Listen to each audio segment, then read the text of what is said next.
All right, welcome back to the Fiduciary Fitness podcast. My name is Colin Clark, Senior Vice President of Retirement here at Hub International Mid-Atlantic. And I'm joined again for our fourth and final segment on financial wellness and Hub's proprietary product, FinPath, with Matt Escalante, CFP, Certified Financial Planner. He's a Senior Vice President in charge of the FinPath program.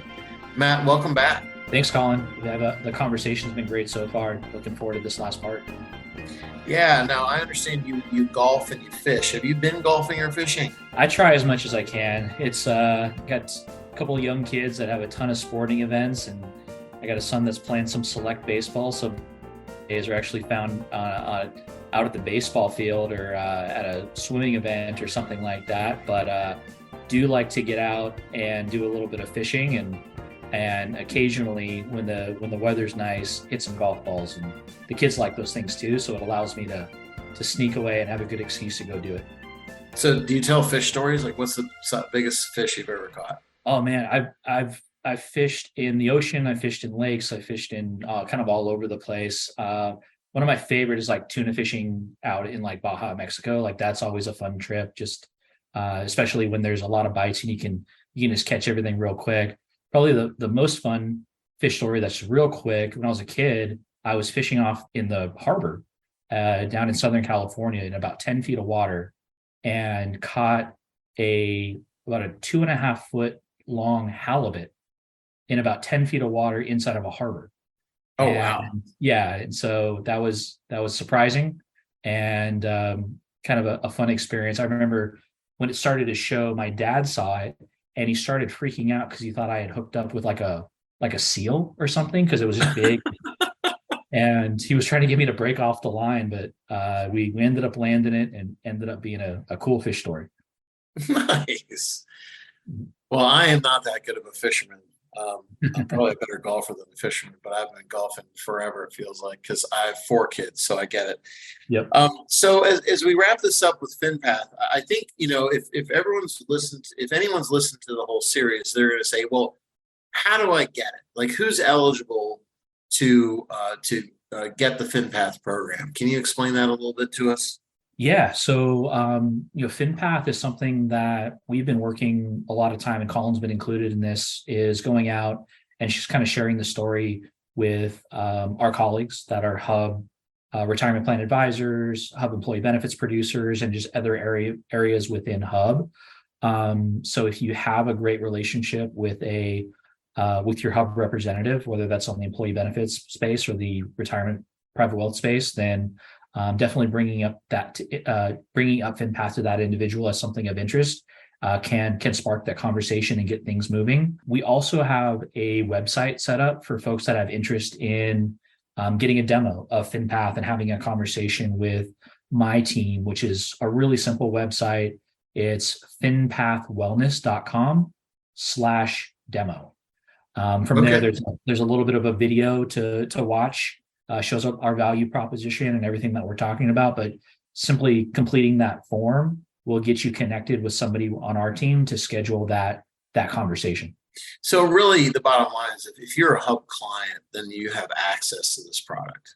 Yeah, absolutely. This is something that, we're really proud to have within the tools and resources and support within Hub. Something that I think makes working with Hub a kind of unique experience is being able to leverage these different tools and resources. That's a great point. There are several different ways that organizations can pay for FinPath. Can you kind of go over some different ways, maybe some creative ways that people can implement FinPath and figure out like whether it's right for their organization? Yeah, I would say the vast majority of employers and companies that engage with FinPath, they're on a very simple model of just kind of paying a per head per year fee for their employees that are eligible with the program. We try to keep it that simple just because it allows us to scale and obviously bring a lot of value. And I would tell you, Colin, that with for what everybody's getting and the value that we can provide, a lot of employers are kind of just, incorporating that into their expenses related to employee benefits when they see the value and the cost of what we're putting forth with FinPath. There's also, I've seen there's some opportunities to where potentially if the company has a medical plan that has an allowance for wellness dollars, I have seen the ability for folks to shift some of those wellness dollars towards financial wellness and use that to either cover the cost or maybe reduce the cost to the employer, and being able to provide a great benefit like this. No, that's actually kind of a creative thing that I've recently learned myself. And so there's actually a way for you to use, like, I've learned that from our employee benefits colleagues that there are these wellness dollars that are out there, and they can shift them, toward this. And I assume that, for any for-profit organization, it's obviously a tax-deductible benefit. Yeah, I believe so. Yeah, absolutely. My recommendation there would be to, if you have those wellness dollar allocations in place, is maybe work with your consultant and the insurance company that's obviously providing the coverage, and just make sure that financial wellness is something that can be covered under your wellness dollars. And if that's allowed, then great. Obviously, the health insurance companies see that heavy correlation between financial stress, mental health, physical health, and they're much more open to allocating dollars towards programs like FinPath. So a couple things I'm thinking of. So if I'm interested, would someone like you, Matt, come out and present to like a board or an executive team and do a demonstration on site? Yeah, we're happy to travel where it makes sense. We're happy to do these things on Zooms and whatever the setup is within that organization. So and a lot of those conversations are about talking about the background of FinPath and why it was important to put into place, how it can affect an organization, but also show a demo of the platform from the registration process all the way through the different components of the technology and the ability to connect with a financial coach. Then, from that point, what we'll do is answer several questions that are typically result from showing the platform. Look forward to getting a response from that client in terms of when we can proceed with FinPath. And then from an implementation standpoint, let's just say, hey, our organization has agreed. We contract with Hub and FinPath. How long does it take to put it together, and what kinds of incentives or educational opportunities do you kind of surround the launch, I guess is the best way to put the launch of the program? So the launch, I think, is really the most important thing. But before I get there, I think it's important just to know that what we do is, once we get the yes, that this is something that is going to be implemented. Obviously, we send out the service agreement, but we also send out a program success guide that kind of walks the employer through what the implementation might look like. We do that ahead of actually having the implementation meeting, so everyone's kind of on the same page of what's gonna be covered. During the implementation, we always like to start with just a quick refresh of what FinPath is, just in case there's anybody on the team that wasn't a part of that initial kind of sales presentation and so forth, so that they're kind of caught up to speed on what and really the importance of having a benefit of this within the organization and how it fits. Then we talk a little bit about some of the operations that are really simple, just to make employees eligible for the FinPath program and give them access to the website. Then we talk about launch.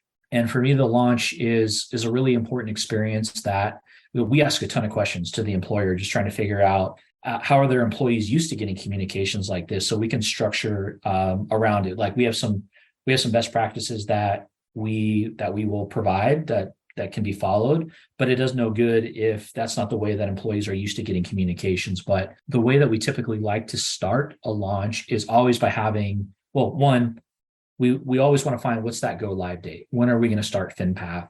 And then have a conversation kind of looking backwards into what does some of the pre-launch communications look like. Like we always want that first communication to come from the employer, so that they can provide a message of, we care about you, you belong here, we understand financial stress is real, we've teamed up with FinPath, and you'll be communicated with about your access for benefits, A, B, and C, and D from the program. And a lot of the times that's accomplished through an email, and we have a template that we provide the employer to use along the way. But in some circumstances, the employer will actually produce a video from leadership, and those go a long way if that's a part of the culture. Yeah, so if that's a part of the culture where they're used to seeing a 3-minute video once a month or once a week from the CEO or the superintendent or the benefits director, whoever it is, then that can be a really powerful thing to go out to everybody. Not this may surprise you, Colin, but not everybody reads everything. So sometimes having a 1 minute, 2 minute video is actually a better way that people will click on and watch, is a better way to get the messaging out. But we'll then do like a follow-up coming soon communication. And that kind of serves a couple of purposes. Obviously, we want people to see the FinPath branding and see the launch date. And also it kind of allows us to test and making sure that our email communications are making it through to employers. On launch day, everybody gets a communication in their inbox. FinPath is here. You can register, you can utilize all the resources, connect with a financial coach, whatever suits you in that moment. Then we do kind of post-launch some reminder emails to where we'll scrape out anybody that has already registered and just focus on those that haven't. Put something in their inbox. Hey, just a reminder in case we missed you, connect with FinPath. We'll do some of those in like high production images and kind of aesthetics and all that kind of stuff. That may catch people's attention. We'll also do that kind of in plain text, because sometimes those more simple messages resonate with people. So we'll kind of mix it up there. And then we'll do things like hosting town hall events. And these are kind of just maybe 15 or 20 minute opportunities for folks to get connected with one of our client success managers or financial coaches, just to learn more about FinPath, understand the registration process, answer questions that they might have. And we'll typically do a series of those different days of the week, different times of day, and try to catch as many employees and get them connected with the system. But then from there, it's everybody picks up on our regular cycle of like newsletter communications and coaching reminders and all that kind of stuff. But we're also having those questions about how do we integrate with new hire orientation? How do we integrate with open enrollment? It's not an open enrollment benefit, but we're talking about benefits during that time period. How can we include FinPath into that conversation? It could even be an opportunity where we promote engagement with FinPath. Like, how great would it be if all the employees took a module on understanding medical insurance or understanding your life insurance needs, or what is disability insurance, before going into open enrollment, so that they can make better decisions about how to use their money and to protect their family. So that's kind of the way it works out a lot of the time. Oh, that's awesome. I'm thinking like, being a part of total rewards statements. Yeah. Being a part of the benefits dashboard, having a direct link. Yep. I was, meeting with a client this week who was very excited to show us our little corner as Hub consultants, and so that's where, FinPath could fit right in there. We're doing those types of things as well. And also, what I think is important about our program, again, kind of back to the comprehensive nature and that surviving to thriving, is a lot of the things I just mentioned are on the digital side, right? To where like it's websites, it's emails, it's those types of things. But we're also not ignoring those folks that may be on the analog side of the digital side. And so we're also providing posters, postcards, mailbox stuffers, flyers, like all those types of items, and even doing engagement through text message as well. So again, there's some folks that maybe aren't like you and me, Colin. So that was my next question, is mobile. So we're doing a lot with mobile. Yeah, and we're on the goal line in terms of getting our mobile app out to the market as well. And we're really excited about that, because that also helps to push and support what we've been talking about a lot of the time, is for folks that are really financially fragile and maybe aren't like you and me, where we kind of sit in front of a computer a lot of the time during the day, and that's a part of our custom. If I'm somebody that's in a manufacturing job, and I'm creating something throughout the day, and maybe it's not working on a computer, is maybe I'm not used to that, and maybe I'm just used to, maybe my only internet is on my phone because I don't go home to high-speed internet. So having that mobile app is just going to provide us with more accessibility for folks that are maybe struggling with having the resources to connect with FinPath. That's great. Well, Matt, this has been wonderful. I've really learned a lot myself. I thought I knew a lot about FinPath. Now I know even more. So, well, we're keeping you on your toes. There's a lot of good changes that are happening all the time in order to make the program more effective and benefit people. Well, I know we've invested a lot of time and capital into making FinPath a great, like you said, a great benefit that enhances the hub experience for all of our clients. So, Matt, I can't thank you enough for being here and being part of the Fiduciary Fitness podcast, and I'm looking forward to seeing you soon. I appreciate the invite, Colin. Always great to visit with you, and thanks for the opportunity. That's going to do it for this week's show. Thanks for listening. If you enjoy our show, we'd love for you to subscribe on iTunes or wherever you access your podcasts. The opinions voiced in this program are for general information only and are not intended to provide specific advice or recommendations for any individual.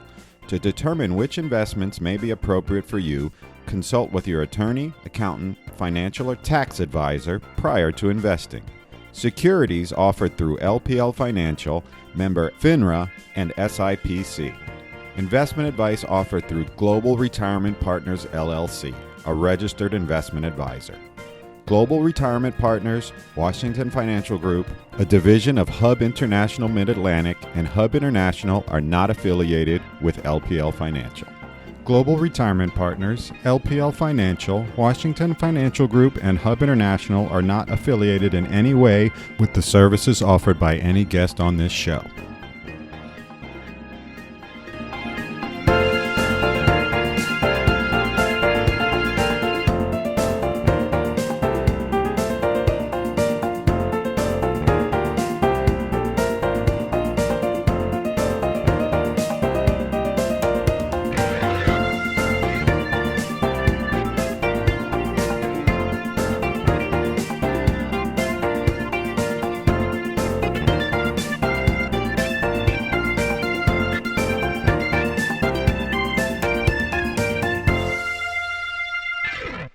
Poor Jeff, he's having to listen to this conversation. All right, hopefully Jeff can edit that, right?